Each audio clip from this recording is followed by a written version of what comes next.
Assalamualaikum warahmatullahi ta'ala wabarakatuh and a very good morning. So in this video, I will be talking to you guys about cybercrime activities in Malaysia. So over the past decade, technology has advanced significantly to create the highly digital world that we currently live in.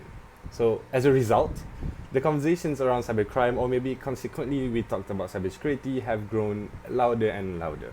So in this context, there's often a lot of talk about how cybercrime affects individual organizations. But the true question will be about how does it affect the world as we move on into a world full of digitalizations, or we can say that a world that we depend so much on electronic devices. So how does cybercrime takes action? So cybercrime can take many different forms, from identity theft, unauthorized computer access, to more serious offenses like cyberterrorism and the very well-known online predatory crimes. So due to the sheer number of connected people and devices today, cybercrime is a bigger risk now than ever before. Yes. So, in the internet, in particular, allows offenders to hide behind a shield of digital anonymity. So, what does anonymity mean? It means in a state of being anonymous throughout the whole entire process. But this makes it a very great tool for scammers and hackers. But there are many different ways for criminals that can exploit an advanced technology and use it for their own gains. So although cybercrimes over a wide range of activities, they can generally be broken down into two categories. So one of which is that they target computer networks or devices, which is typically done in the modern day right now, or just by just using computer networks to advance other criminal activities such as phishing and also identity theft. So it's not just big corporations or companies that work in an IT sector that are hard hit by data breaches and malware attacks. So the overall monetary impact of cybercrime and on society and government is pretty much significant. So every single year from the year 1864, when the first time that we recorded a cybercrime activity, millions of ringgits are lost to online criminal activity worldwide. This money could better be spent elsewhere, such as healthcare, education, or even infrastructure.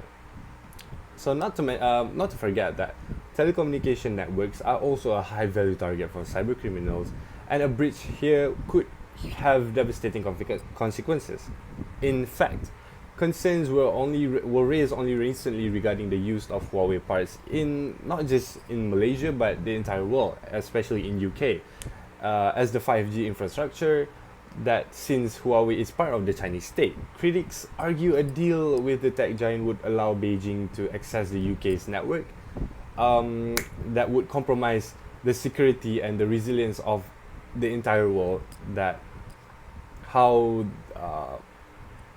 the telecom networks and posing massive national security risks that could be.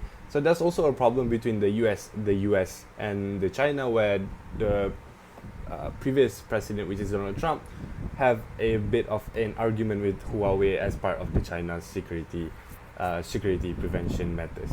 So the first step to mitigate the threat of cybercrimes within our society is, of course, education. So attackers will always target the weakest link in the chain, which is from time to time, again and again, people have been proven to be that weak link. As such, knowledge is power when it comes to tackling the cybercrime. So very much recently, there has been a lot of talk about making cybersecurity a part of the school curriculum, which is a positive step in the right direction because we are moving into a world full of electronic devices. So this will help to ensure the next skills that they need to defend against cybercrime activities. So this in particular is important given that the current skills gap within the IT security sector. Not to mention that the IT people, the current digital world that requires a lot of education in terms on how to use it to avoid many cybersecurity crimes activities. So equally, in not just corporate settings, regular security awareness training sessions are vital to ensure that end users think smarter when using the information systems as well as just their mobile devices, to avoid themselves getting triggered by any hackers in the world. So that's just about it. My name is Muhammad Azim Ishaf Izran, and thank you very much for watching about this video about cybercrime activities in Malaysia. Assalamualaikum warahmatullahi wabarakatuh, and thank you very much.